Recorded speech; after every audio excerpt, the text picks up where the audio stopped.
hati, pikiran, dan seluruh hidup kami untuk diberkati dengan firman Tuhan. Bapa di surga, diamkanlah seluruh suara hati kami, agar hanya suara Kristus yang berbicara kepada kami.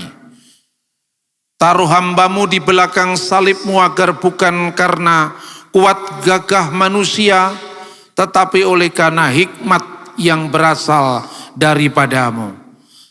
Bersabdalah Bapa, kami siap mendengarkan sabda-Mu. Di dalam nama Yesus kami siap diberkati dengan firman Tuhan.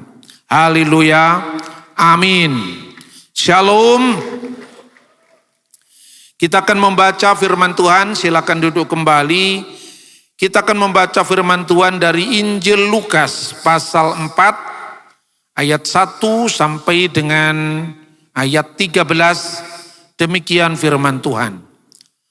Pencobaan di padang gurun. Yesus yang penuh dengan Roh Kudus kembali dari sungai Yordan, lalu dibawa oleh Roh Kudus ke padang gurun. Di situ ia tinggal 40 hari lamanya dan dicobai iblis. Selama di situ ia tidak makan apa-apa, dan sesudah waktu itu ia lapar. Lalu berkatalah iblis kepadanya, "Jika engkau anak Allah, suruhlah batu ini menjadi roti." Jawab Yesus kepadanya, "Ada tertulis, manusia hidup bukan dari roti saja." Kemudian ia membawa Yesus ke suatu tempat yang tinggi, dan dalam sekejap mata ia memperlihatkan kepadanya semua kerajaan dunia. Kata iblis kepadanya, "Segala kuasa itu serta kemuliaannya akan kuberikan kepadamu, sebab semuanya itu telah diserahkan kepadaku, dan aku memberikannya kepada siapa saja yang kukehendaki. Jadi jikalau engkau menyembah aku, seluruhnya itu akan menjadi milikmu." Tetapi Yesus berkata kepadanya, "Ada tertulis, engkau harus menyembah Tuhan Allahmu, dan hanya kepada Dia saja engkau berbakti." Kemudian ia membawa Yesus ke Yerusalem dan menempatkan Dia di bubungan bait Allah. Lalu berkata kepadanya, "Jika engkau anak Allah, jatuhkanlah dirimu dari sini ke bawah. Sebab ada tertulis, mengenai engkau ia akan memerintahkan malaikat-malaikatnya untuk melindungi engkau. Dan mereka akan menatang engkau di atas tangannya supaya kakimu jangan terantuk kepada batu." Yesus menjawabnya, katanya, "Ada firman, jangan engkau mencobai Tuhan Allahmu." Sesudah iblis mengakhiri semua pencobaan itu, ia mundur daripadanya dan menunggu waktu yang baik. Amin. Saudara-saudara yang terkasih di dalam Tuhan, ayat-ayat ini mungkin sudah puluhan kali bahkan ratusan kali kita membacanya. Namun pada hari ini kita mempelajari mengenai pencobaan Yesus ini, bagaimana kita melihatnya. Karena banyak sekali orang-orang yang salah paham dan berpaham salah. Yang mengatakan bagaimana mungkin Yesus itu Tuhan dicobai oleh setan. Jadi harus ditekankan, iman Kristen mengajarkan dengan sangat jelas Yesus itu sepenuhnya Allah. Tetapi serentak dengan itu juga sepenuhnya manusia. Yohanes pasal 1 menegaskan pada ayatnya yang pertama, pada mulanya adalah firman. Dan firman itu bersama-sama dengan Allah, dan firman itu adalah Allah. Jadi ayat ini secara tegas mengatakan Yesus sebelum kedatangannya ke dunia, dalam praeksistensinya sebagai firman Allah, Yesus sepenuhnya Allah. Lalu di pasal yang sama, ayat 14, dan firman itu telah menjadi manusia. Jadi ayat 14 menekankan Yesus sepenuhnya manusia ketika dia berada di bumi dan tinggal di antara kita. Dan kita telah melihat kemuliaannya, yaitu kemuliaan yang diberikan kepadanya sebagai anak tunggal Bapa, penuh kasih karunia dan kebenaran. Dalam keadaannya sebagai manusia itu, Yesus disalibkan. 1 Petrus pasal 3:18, dia yang dibunuh dalam keadaannya sebagai manusia. Dalam kemanusiaannya pula Yesus dicobai. Nah, saudara-saudara, membaca pencobaan Yesus oleh iblis selama 40 hari, dia puasa dan kemudian iblis mencobai dia. Yang menarik saudara-saudara, pada ayat-ayat yang kita baca ini seperti terjadinya perang ayat. Jadi jangan lupa, setan itu juga rajin membaca kitab suci. Terbukti apa? Setan juga mengutip ayat Alkitab. Jadi saat pertama kita membaca dalam Lukas pasal 4 ayat 4, di mana Yesus mengutip kitab Ulangan pasal 8 ayat 3. Karena di situ Yesus menegaskan bahwa ada tertulis manusia hidup bukan dari roti saja.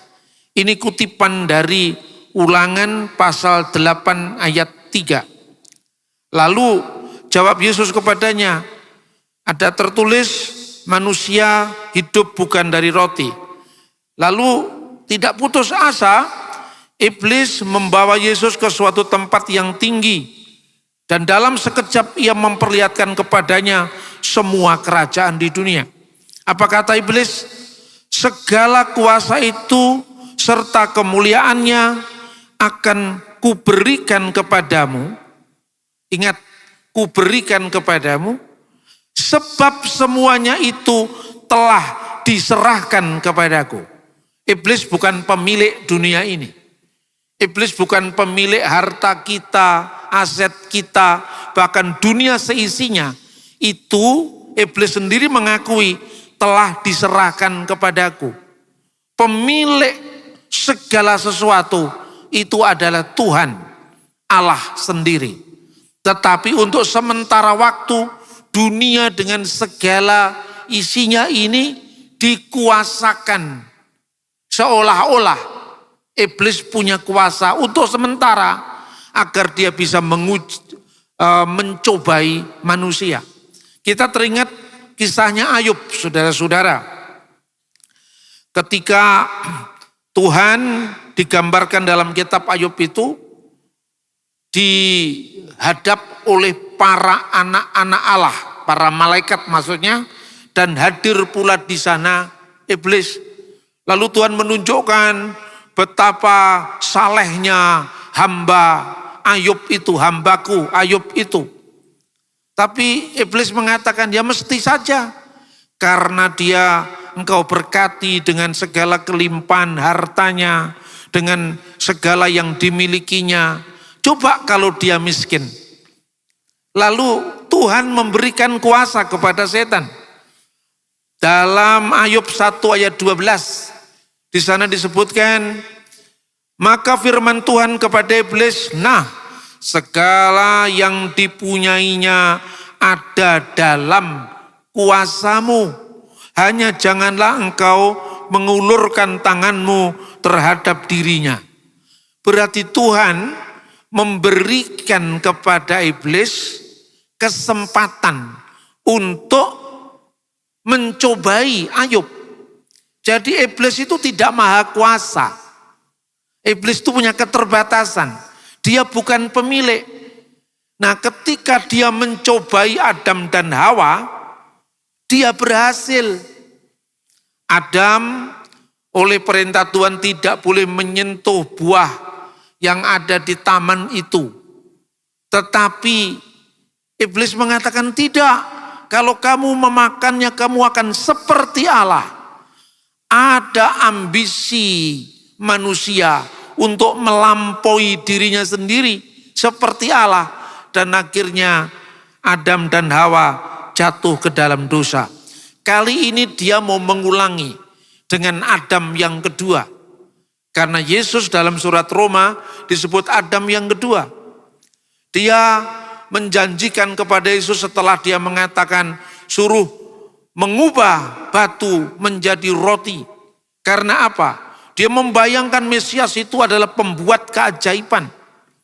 Yesus bisa membuat itu, tetapi dia tidak ingin menuruti setan.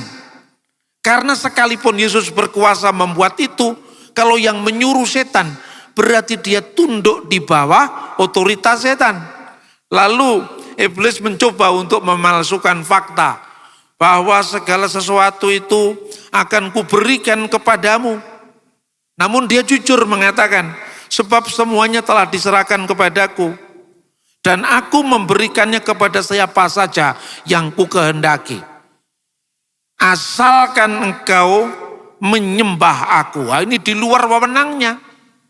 Memang saudara-saudara, setan itu kan suka memutarbalikkan fakta. Jadi saudara-saudara kalau lihat rumah yang lama nggak dihuni, ya kan? Tiba-tiba di situ ada penumpang gelap di situ. Lalu mulai rumah itu katanya orang-orang banyak disebut rumah angker. Lalu suatu saat rumah itu sudah dibeli oleh pembeli yang membelinya dengan harga mahal tentunya. Lalu karena lama nggak dihuni, ini cerita-cerita awam yang sering muncul. Lalu muncul sosok kuasa gelap di situ. Ini rumah saya. Ini rumah saya gitu kan. Padahal kapan setan membeli rumah itu? Iya kan? Pernah suatu saat teman saya, waktu saya masih mahasiswa, hobinya itu aneh, membeli rumah angker. Kenapa membeli rumah angker? Karena harganya murah. Karena tidak ada orang yang berani beli rumah itu. Dia ngajak sama saya, ayo mas kita bisnis rumah angker. Nanti habis itu kita buat persekutuan doa. Kalau setannya sudah pergi, rumahnya aman, kita jual dengan harga yang wajar. Ini kesempatan bisnis yang bagus. Bisnis rumah angker. Dan akhirnya kita jalani. Suatu saat datanglah penghuni yang tidak berhak atas rumah itu. Kamu pergi, ini rumah saya. Waktu itu saya sama dia itu belajar di Fakultas Hukum. Lalu dia lagi belajar hukum perdata, dia tahu bahwa orang memiliki hak itu harus lewat pembelian atau penghibahan. Terus ada bukti kepemilikan, yaitu sertifikat.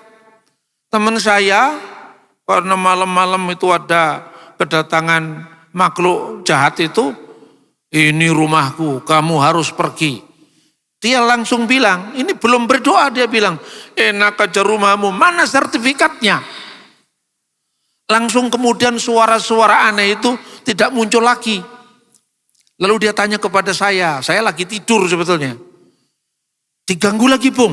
Enggak, sudah pergi. Kenapa ya pergi? Padahal saya belum berdoa. Itu karena setan tidak pernah belajar hukum perdata. Makanya dia lupa kalau kepemilikan itu harus ada sertifikat. Ini satu contoh, ilustrasi benar pernah terjadi. Jadi kita jangan tunduk pada kuasa gelap. Karena kuasa gelap itu logikanya jungkir balik. Begitu juga ketika dia memberikan kepada Yesus tawaran, asalkan kamu menyembah aku. Lu pangkat dia itu apa?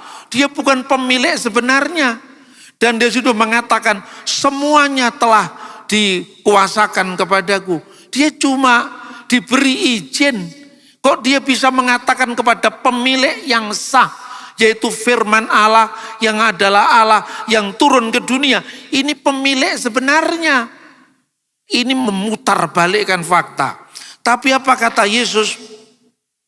Tapi Yesus berkata kepadanya, ada tertulis, engkau harus menyembah Tuhan Allahmu, hanya kepada Dia saja engkau berbakti. Sekali lagi, Yesus juga mengutip ayat di sini. Kitab Ulangan yang dia kutip, ya. Jadi ia pada ayat 13 pasal yang sama, Ulangan pasal 6. Ulangan 6 ayat 13. Engkau harus takut kepada Tuhan Allahmu, kepada Dia haruslah engkau beribadah, demi namanya engkau harus bersumpah.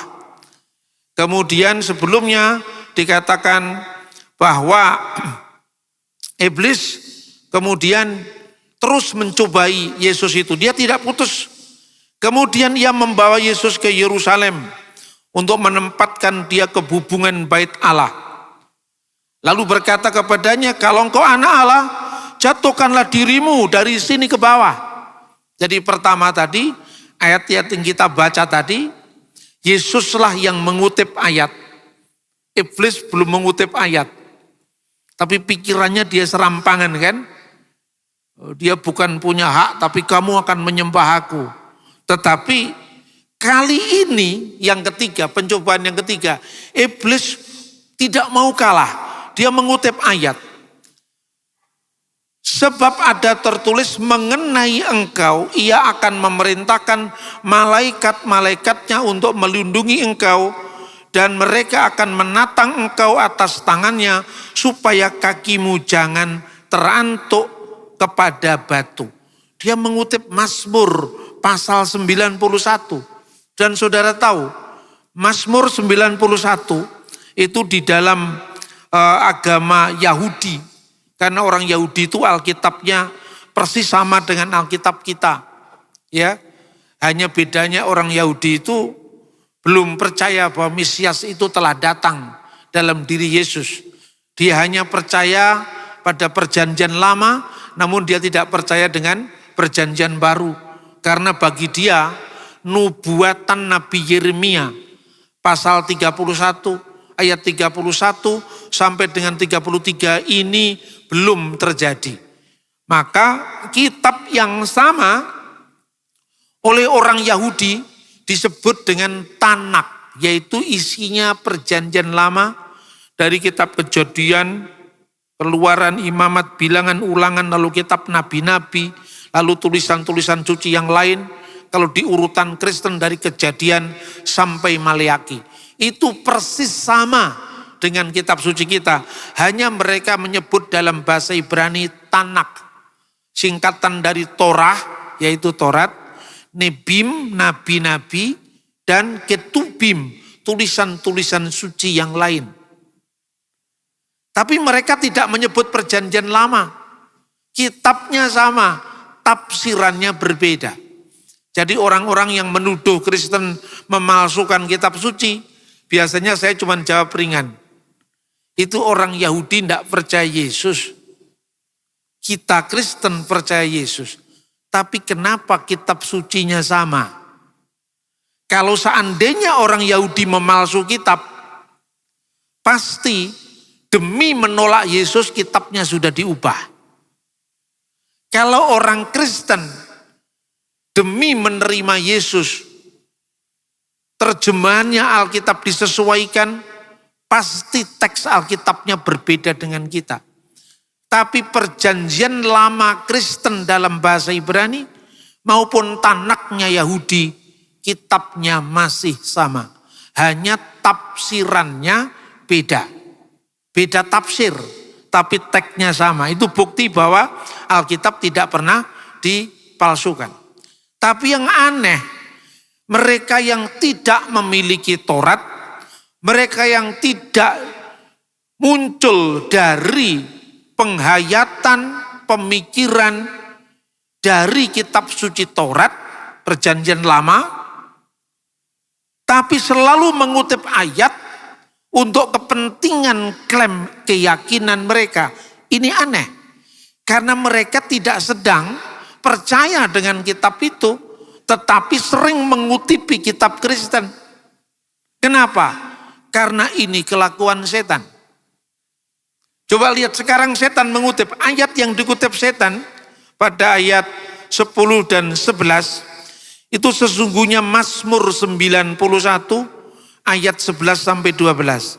Sebab malaikat-malaikatnya akan diperintahkan kepadamu untuk menjaga engkau di segala jalanmu. Mereka akan menatang engkau di atas tangannya supaya kakimu jangan terantuk kepada batu. Jadi kali ini setan mengutip ayat. Jadi kalau orang Kristen tidak akrab dengan Alkitab, dia tidak bisa berdebat dengan setan. Amin, saudara-saudara. Kita harus berakar, bertumbuh pada pembacaan kitab suci. Jangan kalah dengan iblis yang banyak mengutip ayat-ayat Alkitab untuk kepentingan mereka. Mereka mengutip tidak untuk mempercayainya. Mereka mengutip hanya untuk menyalahpahaminya, untuk melecehkan, menjebak, melemahkan musuh-musuhnya. Itulah kelakuan pertama iblis, bapa dari segala pembohong. Lalu apa jawab Yesus? Yesus menjawabnya, katanya, ada firman, jangan engkau mencobai Tuhan Allahmu. Yesus sedang mengutip Ulangan pasal 6 ayat 16. Janganlah kamu mencobai Tuhan Allahmu seperti kamu mencobai Dia di masa peristiwa Masa dan Meriba. Jadi saudara-saudara, menarik, di sini ada perang ayat. Setan pun biasa mengutip ayat.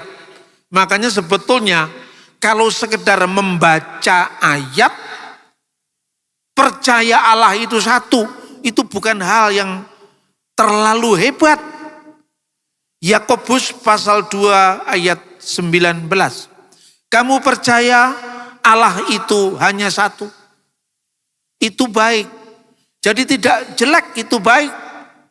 Tapi setan-setan pun juga percaya akan hal itu dan mereka gemetar. Makanya nanti pada hari Senin saya akan membahas ini lebih lanjut. 3 tingkat penghayatan manusia tentang keesaan Tuhan.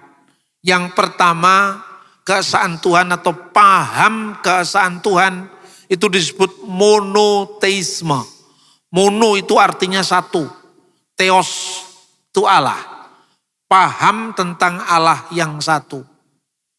Tingkat yang pertama itu saya sebut the satanic monotheism. Jadi kalau sekedar percaya Allah itu satu, menggembar-gembornya kemana-mana Allah itu satu. ISIS juga bisa.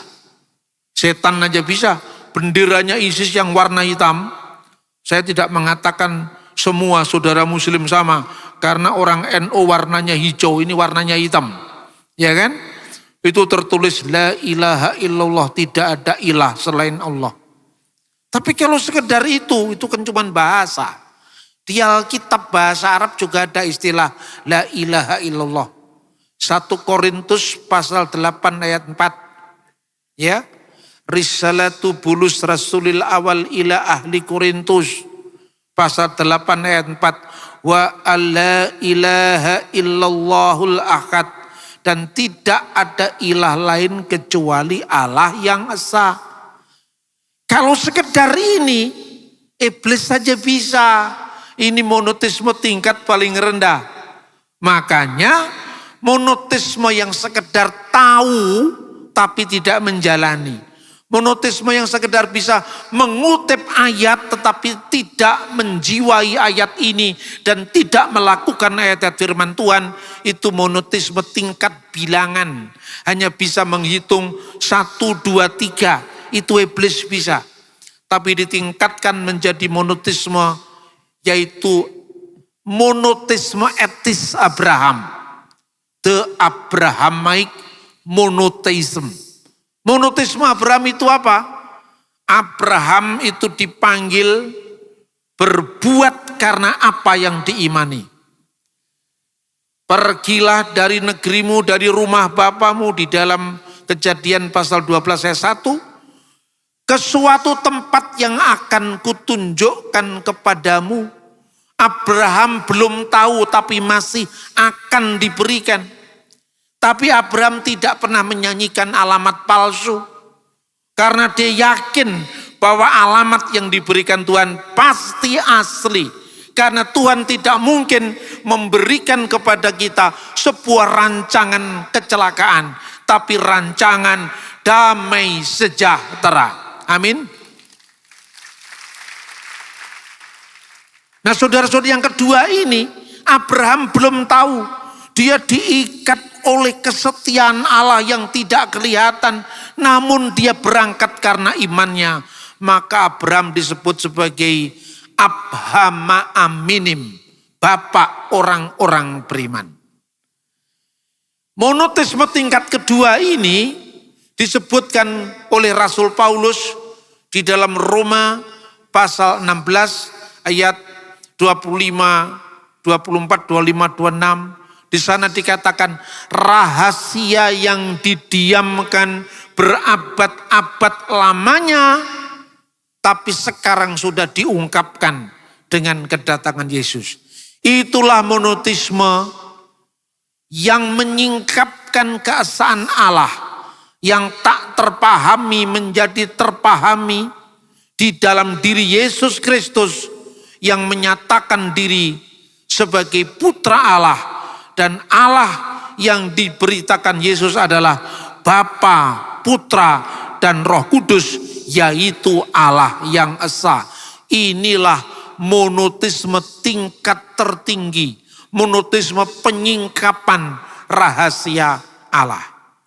Nah saudara-saudara, karena itu tipu daya setan ini tidak berhenti. Setan bisa menipu.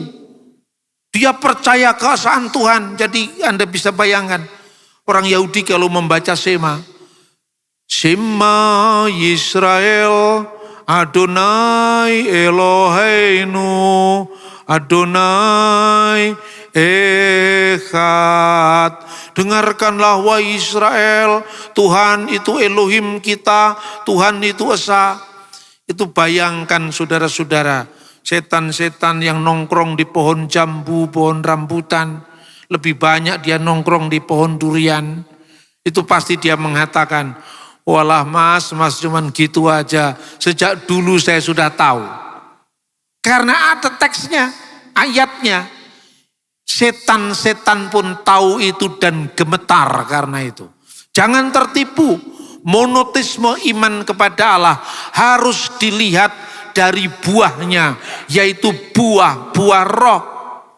Makanya beriman kepada Allah yang esa, taat seperti taatnya Abraham. Berbuat sesuai dengan firman-Nya. Dan melakukan perbuatan-perbuatan yang tidak dilakukan oleh setan. ISIS suka membunuh, menghancurkan. Umat manusia itu kelakuan siapa? Kalau bukan kelakuan setan. Maka gereja terus menerus dan senantiasa mengembangkan iman kepada Allah yang benar, dalam penyembahan yang benar, dan menghasilkan perilaku hidup yang benar. Saudara-saudara yang terkasih dalam Tuhan, ayat 13, sesudah iblis mengakhiri semua pencobaan itu, ia mundur daripadanya dan menunggu waktu yang baik. Jadi setan pun itu sabar. Modal utamanya setan itu cuma sabar. Jadi kalau orang manusia kalah dengan setan dalam hal kesabaran, maka kita akan kalah. Maka orang Yahudi, bangsa Israel, itu melatih kepada generasi muda komitmen ini dalam Ulangan pasal 6 ayat 4 sampai dengan ayat 9. Bagaimana teks Shema Israel, dengarkanlah Israel, itu harus diulang-ulang ketika mereka dalam perjalanan, ketika mereka terjaga dari tidur mereka, menjelang tidur ditempelkan di pintu-pintu gerbang mereka.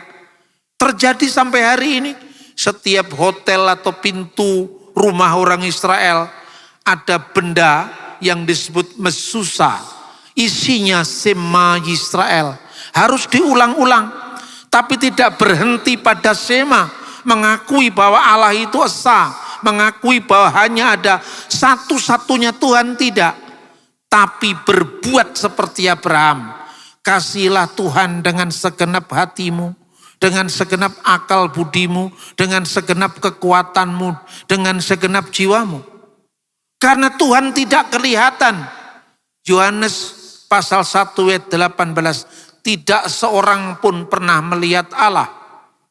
Bapa surgawi dalam kekudusannya bertakhta di atas terang yang tak terhampiri, tidak bisa kita lihat, tidak bisa kita foto, tidak bisa kita gambar.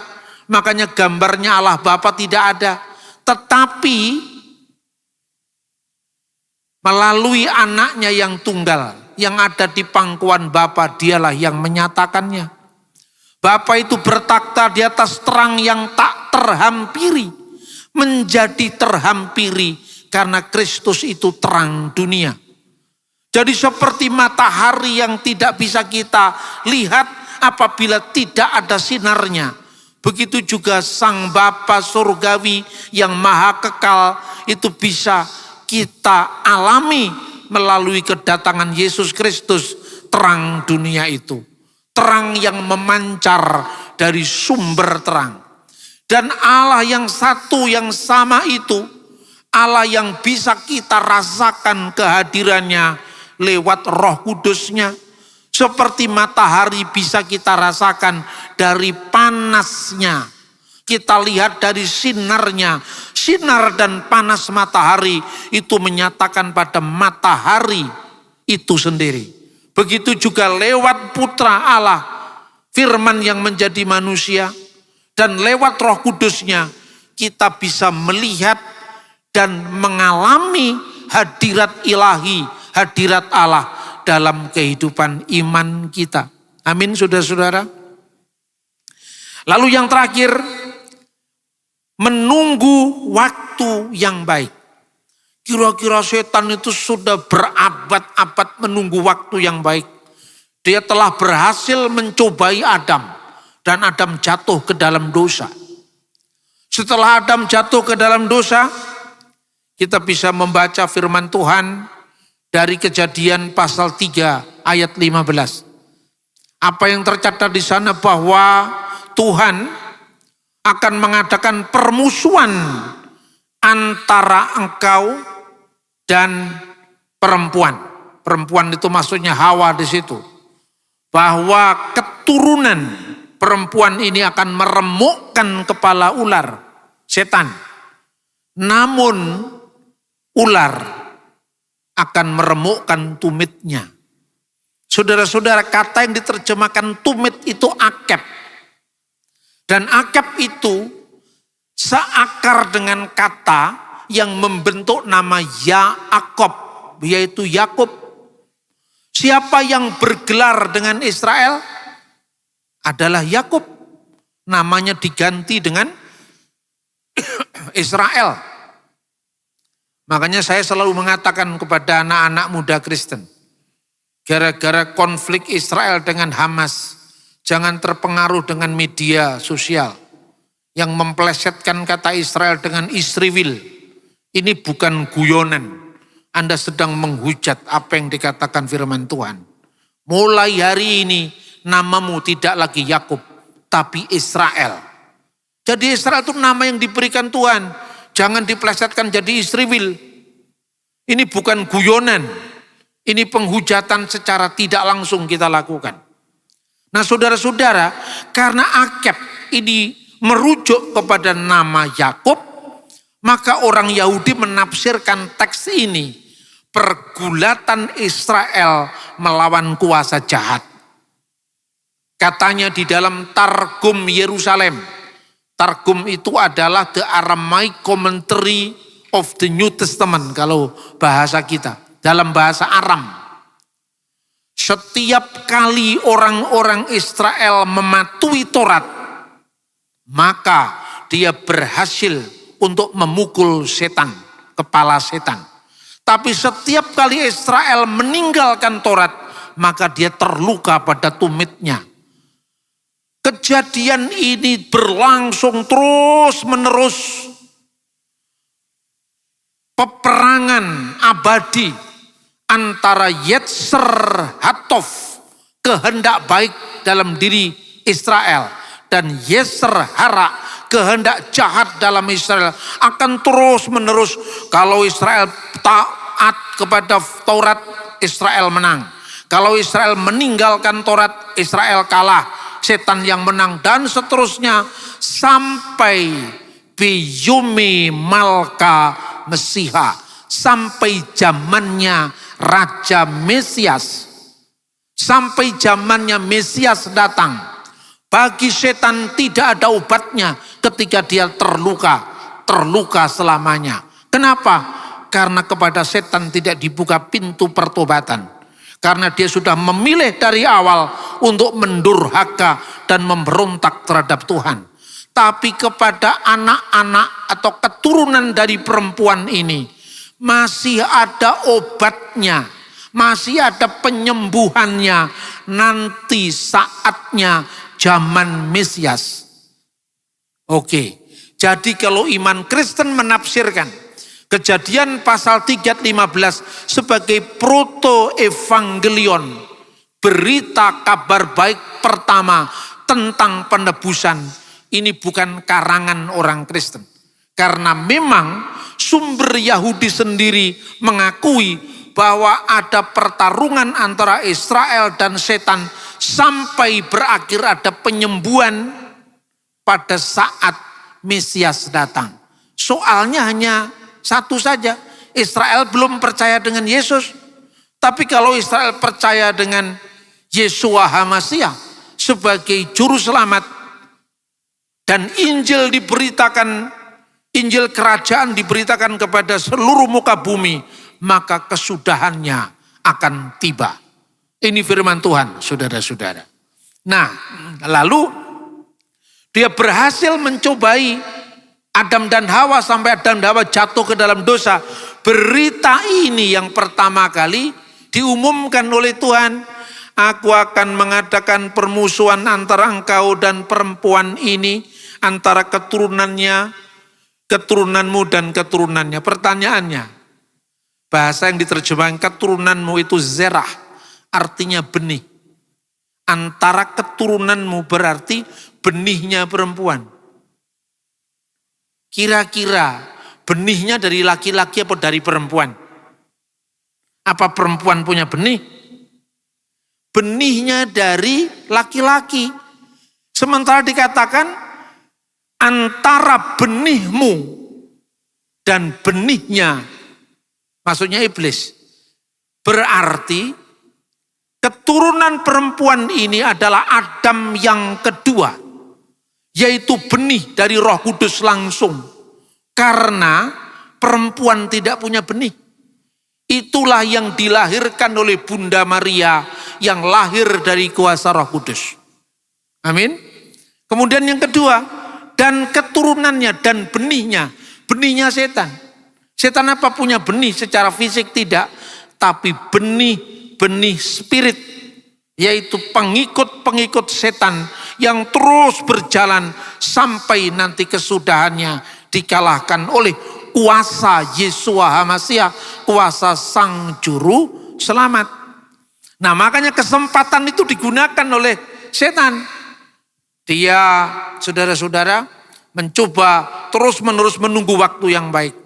Dan waktu yang baik itu saat Yesus mau diserahkan. Coba kita baca di dalam Alkitab, ya, kita akan baca firman Tuhan sangat jelas berbicara tentang hal ini. Kita membaca dari Lukas pasal 22 ayat 3. Maka masuklah iblis ke dalam Yudas yang bernama Iskariot, seorang dari ke-12 murid itu. Lalu Yudas menjual Yesus. Yudas menjual Yesus karena ini saatnya setan, waktu yang baik itu tiba di mata setan. Dia masuk ke Yudas untuk menyerahkan Yesus. Berarti kematian Yesus itu dikehendaki oleh setan. Pikirannya setan. Nah, dengan Yesus itu akan dibunuh mati. Selesailah pekerjaannya, selesailah. Kira-kira keselamatan itu tidak akan terjadi. Karena tokoh yang dia tunggu-tunggu, tokoh yang dia harapkan sebagai penyelamat sudah saya habisi, sudah saya bunuh. Karena setan itu adalah bapa segala pembunuh. Nah, kemudian orang berdebat begini.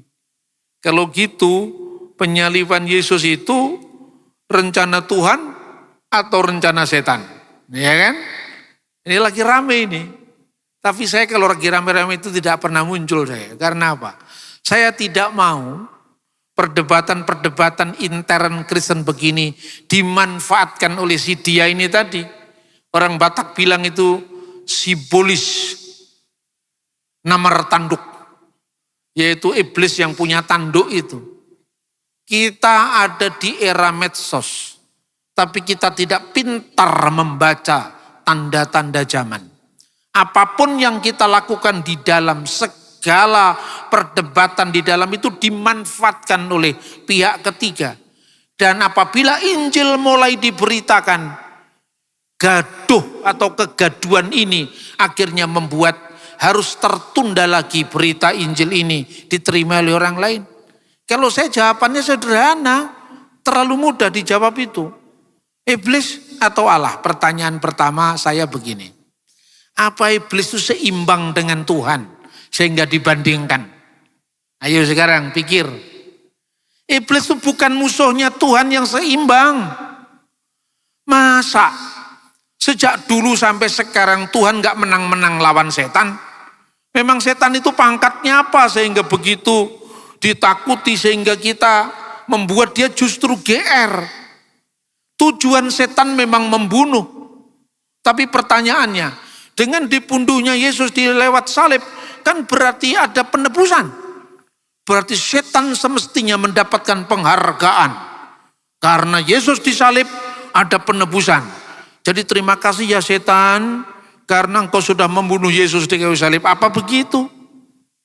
Jawabannya pertama, Tuhan bukan lawan seimbang dari setan. Setan bisa berbuat karena izinnya Tuhan.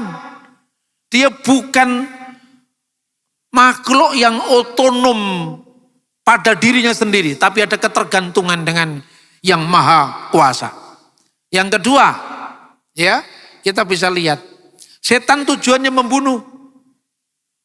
Seorang dinilai bukan karena hasil perbuatannya. Seorang dinilai karena motivasi atau niat perbuatannya. Kalau di persidangan pidana, ya, seorang itu dinyatakan jahat, memenuhi unsur-unsur pidana karena ada unsur mens rea. Mens rea itu niat jahat dalam dirinya. Motivasinya apa? Misalnya, barang siapa dengan sengaja merampas nyawa orang lain. KUHP pasal 338. Apa mens reanya? Merampas nyawa orang lain.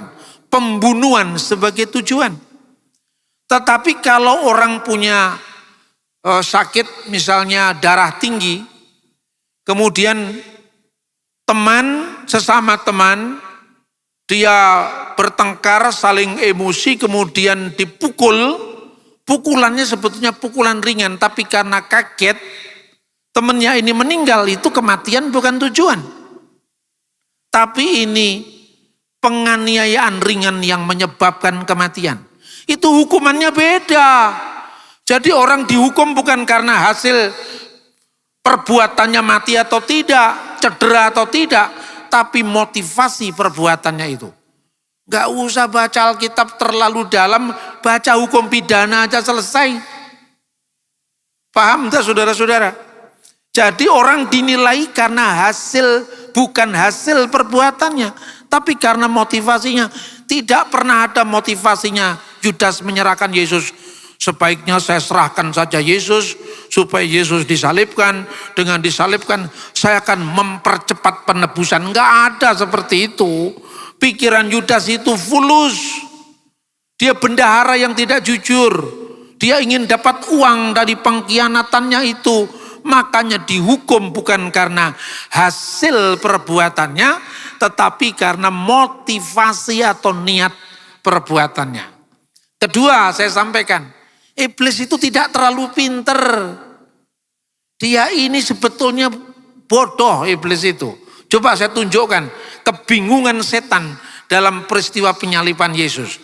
Kita baca lagi Matius 16 ayat 23. Maka Yesus berpaling kepada Petrus, "Enyahlah iblis, engkau suatu batu sandungan bagiku, sebab engkau bukan memikirkan apa yang dipikirkan Allah, melainkan apa yang dipikirkan manusia." Untuk apa Petrus disebut iblis? Nyala, engkau batu sandungan bagiku. Karena Petrus berniat menggagalkan perjalanan Yesus ke Yerusalem. Yesus ke Yerusalem untuk menuntaskan pekerjaannya. Dia mencoba taat kepada Bapaknya. Itu tidak akan terjadi, ya guru. Itu jangan terjadi. Yesus katakan, "Enyala engkau iblis, engkau batu sandungan bagimu." Coba perhatikan. Lukas pasal 22 ayat 3. Iblis masuk ke dalam Yudas supaya Yesus diserahkan, dan akibat penyerahan itu Yesus disalib. Itu tujuan setan kah?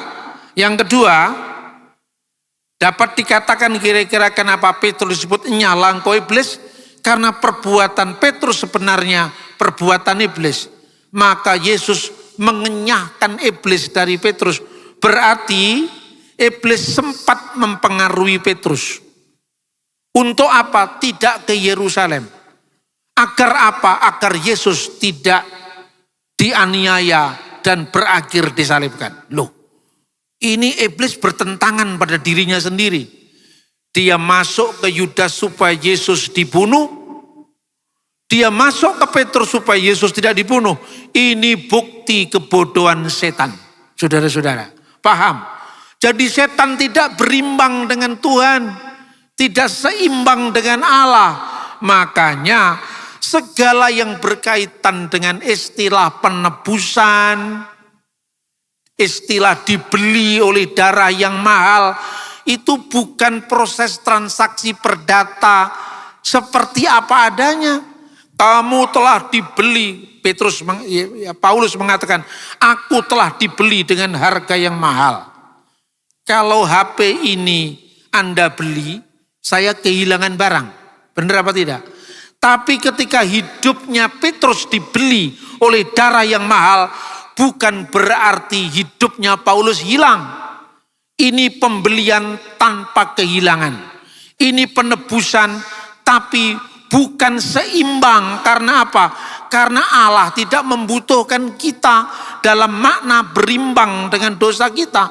Tapi dosa-dosa kita itu dihapus, tidak diperhitungkan, dan Tuhan tidak menimbang-nimbang.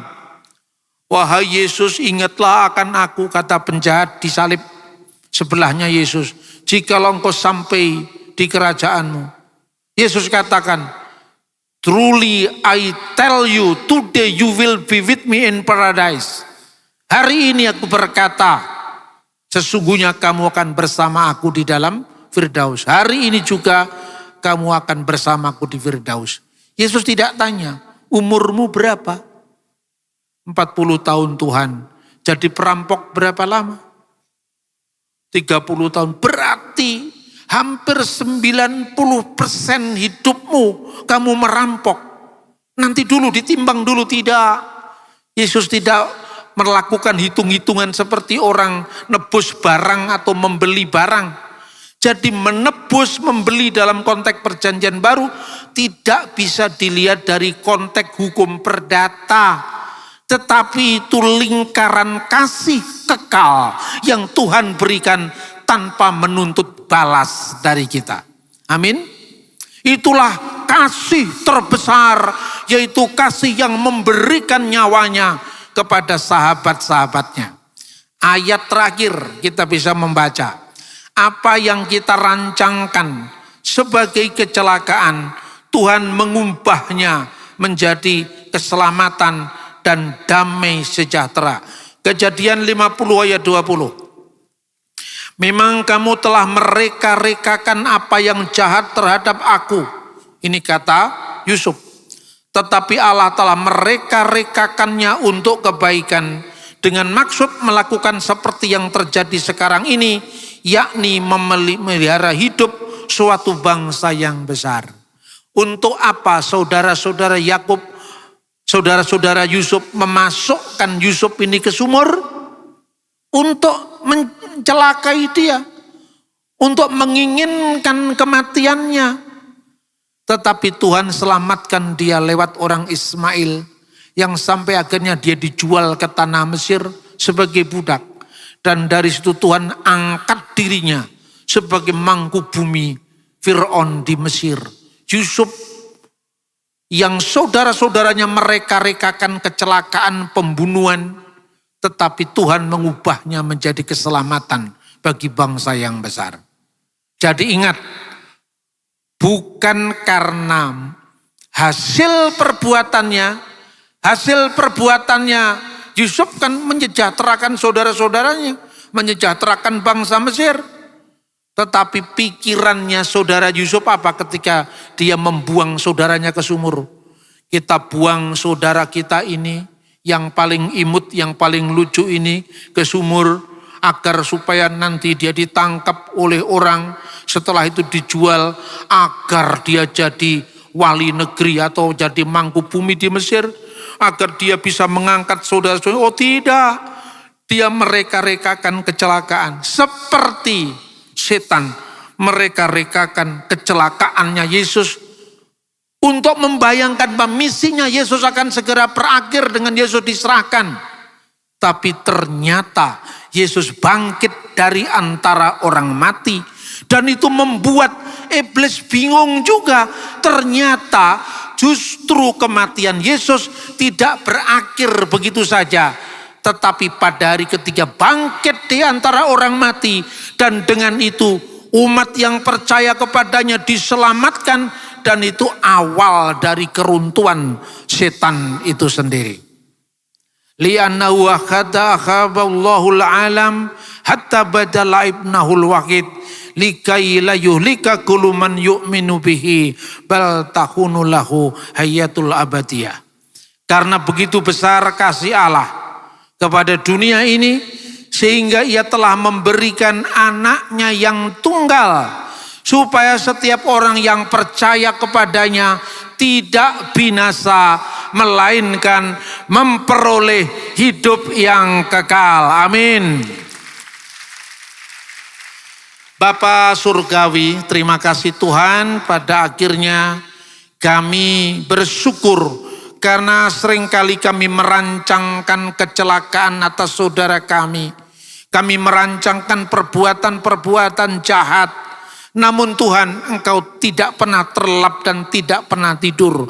Engkau penjaga Israel yang mengetahui, bahkan maha mengetahui segala gerak-gerik, segala umat manusia yang ada di bawah pengawasan mata Tuhan sendiri. Karena itu Tuhan, ajar kami selalu seiring dengan rencana Tuhan. Kami hamba-hamba yang lemah, namun Engkau telah memampukan kami untuk menjadi duta-duta bagi Injil-Mu di lingkungan kami masing-masing. Kami bersyukur Bapa, karena yang tidak layak telah Engkau layakkan. Kami bersyukur kepadamu Bapa, karena Engkau telah mengangkat kami bukan sekedar lagi sebagai seorang hamba, tapi sebagai anak-anak-Mu yang mewaris kerajaan-Mu sendiri. Terima kasih Bapa. Semua doa, pengagungan, penyembahan, ucapan syukur kami naikkan hanya kepadamu. Di dalam nama Kristus Tuhan, Juru Selamat kami yang hidup, yang kekal bersama Bapa dan Roh Kudus sekarang sampai sepanjang segala masa. Amin. Tuhan memberkati kita. Bapak Ibu Saudara-saudara, saya kelupaan apa yang akan saya sampaikan pada khotbah hari Minggu. Itu saya akan menyampaikan salah satu tema, yaitu tentang benarkah Yesus tidak disalib dan pergi ke India. Ini ada satu buku sebelum saya khotbahkan di hari Minggu, saudara-saudara bisa memilikinya. Judulnya Yus Asaf, Legenda Kubur Yesus ke Kashmir. Dan sebagian dari apa yang saya sampaikan lewat khotbah ini sudah saya tulis dalam buku Historisitas Salib, Dosa Asal dan Penebusan. Dalam buku ini, dan satunya lagi tadi saya sampaikan tentang Yahudi dan Kristen berpisah 2000 tahun tapi Alkitabnya masih sama. Tertulis dalam buku ini kitab suci, uji akurasi historis dan arkeologis. Saya tidak mungkin bisa menyampaikan sedetil dari problem-problem yang muncul di dalam interaksi umat beriman kepada saudara yang lain, tapi melalui penulisan buku-buku ini saya ingin memberkati saudara-saudara untuk bisa mengikuti literasi yang saya sampaikan, agar apa yang saya sampaikan itu bukan sekedar apa yang dibicarakan tanpa data, tapi akurasinya bisa diuji lewat sumber-sumber yang bisa dipertanggungjawabkan. Tuhan memberkati kita. Shalom.